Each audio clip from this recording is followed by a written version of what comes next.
He goes, well, what about Islam? And I went, Islam?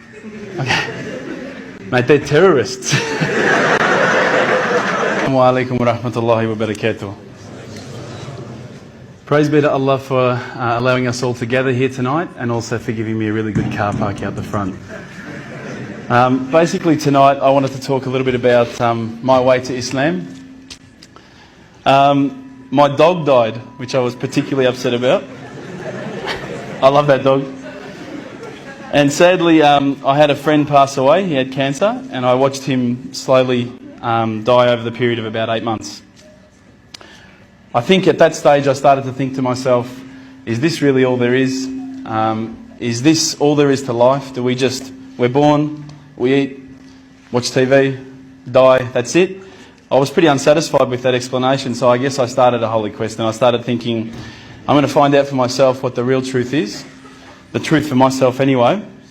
So I went and spoke to my friend, this religious Christian friend of mine, and I said, look, I've investigated all the religions and I can't find what I'm looking for. And he said to me, well, what have you investigated? And I said, oh, well, look, I've investigated Christianity, I've investigated this ism, this, that, all the isms. And he said to me, you've actually missed out one. I said, no, I don't think so. I think I've pretty much covered everything. He goes, well, what about Islam? And I went, Islam? Okay. Mate, they're terrorists. I'm not going to investigate Islam. They're crazy. No way, you know. But lo and behold, alhamdulillah, I found myself walking into Preston Mosque one day. I was very nervous parking my car in the car park. I thought it might explode. I walked in through the doors. I looked around. There was hardly anyone around. I thought, good. I walked straight across the prayer rug with my shoes on. I walked straight past the brother praying. As he went into sujood, I almost stepped on his head. I had no idea, right? I walk across and I stopped. Abu Hamza came out of a door. That's the brother who just introduced us before, Samir. And I thought, this is it. I'm about to die. I was not used to this level of hospitality, I should say. I'm not sure, I don't want to offend anyone again, but as an Australian, if you offer someone a cup of tea and they say no, you go, okay. These guys wouldn't take no for an answer. Would you like a cup of tea, bro? No, thanks, bro. Are you sure? No, I'm right. Are you sure, bro? I'll go get one. No, I'm right, bro. No, I'm getting one anyway. Sure, look, I'll just get you one, right? No worries, I'll get you one. All right, man, I'll take the tea, you know? Subhanallah. But anyway, as I say, we get back to the questions I was asking the brothers. Now, what I'd found with a lot of the other churches and people that I'd spoken to, religious leaders, was that when I asked a question, they would quite often just say, your answer is this. I'd say, oh, okay, that's pretty good. When I was sitting down with the brothers from the mosque, when I would say, listen, I don't understand this, what about this? They would never just answer from their opinion. They would always pick up the Quran, they would open it up, and it would be like, they're like human indexes. They would just, bang, page 142, read this. And I would read it and I would go, wow, that's beautiful. And I would say, look, you know, where's all this part about killing people and blowing up cars? And I don't see that. Is it somewhere towards the back that I haven't read it yet? You know, I can't find it. You know, I haven't quite gotten up to that bit yet. And they said, no, we'll talk to you about what we know, and then we'll tell you what the media says. Now, but they really cared, and I could see it in their eyes that it wasn't something like, you know, if you go to a church, you need to donate, or, you know, we're looking for money from you. These guys really cared, and it intrigued me. I thought, how can they care so much about something? It blew me away. So I kept on asking questions, and it's very difficult from an outside point of view to think, okay, the scarf, or okay, the beard, or okay, the kebab, okay, the abaya, whatever. But once you start actually looking inside the religion, working as a whole unit, as in implementing every step of the way, it starts to make sense. And it started to make sense. One night, I was sitting at home. Now, I apologise to some people who may have heard this story. It's called the candle story. I was sitting at home and I thought to myself, I want to be, you know, one with myself again. I want to get closer to Allah. So I lit a candle. I opened the window. I had the blinds drawn. It was a nice night, a bit warm, you know. Thought this is about as spiritual as it gets, you know, a candle. The Quran. I'm sitting there reading, and I stopped and I thought to myself, look, this is the time. Tonight, Allah and me, we're going to have a bit of a conversation. We're going to, you know, we're going to bond. All I need from you, Allah, is just a sign. Just a little sign. Look, nothing too major, just maybe a bolt of lightning.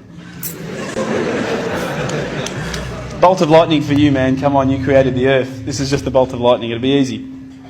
So I sat there and I went, okay, go. And I swear to you, nothing happened. Absolutely nothing. I was really disappointed. I said, Allah, this is your chance. I'm here, I'm asking you. Where's my sign? So I thought, look, I'll keep reading Quran and I'll talk to the brothers. I'll say that I spoke to Allah and He didn't answer me. Didn't even get an answering machine, nothing. So I turned the Quran, turned to the next page where I'd finished off. SubhanAllah, the very next verse that I read, for those of you who ask for signs, have we not shown you enough already?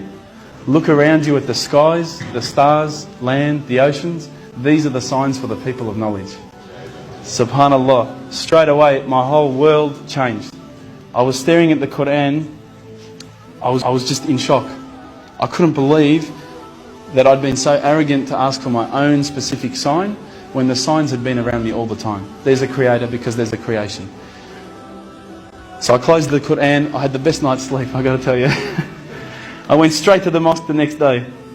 Alhamdulillah, Abu Hamza was there again. I said, Abu Hamza, this is what's happened to me. He said, that's it, you become a Muslim today. There's no mucking around with Abu Hamza. But when I walked into the mosque, the people just started pouring in. And I went, SubhanAllah, look at this religion. You know, I've been to churches where there's, 20 people, 30 people, 50 people. There was about 1,000 people that night. And I thought, this is amazing. This religion is truly the religion of choice. And then I found out it was the first night of Ramadan. The good old Ramadan Muslims. But still it was nice. Started to say the words and all the fear went out of my body and out of my heart. Ashhadu an la ilaha illallah wa ashhadu an Muhammadan Rasulullah. And I felt like a shower had been turned on and my whole body had been flushed clean. And trust me, I needed to be flushed clean. I was standing up there. All the brothers started yelling out, Takbir, Allahu Akbar. I thought I'd done something wrong. So I stood back a bit and they started coming towards me and I thought, oh no. I'm pretty sure I said what he said. And they started hugging me and kissing me. Now I had never been hugged and kissed by that many men in my life.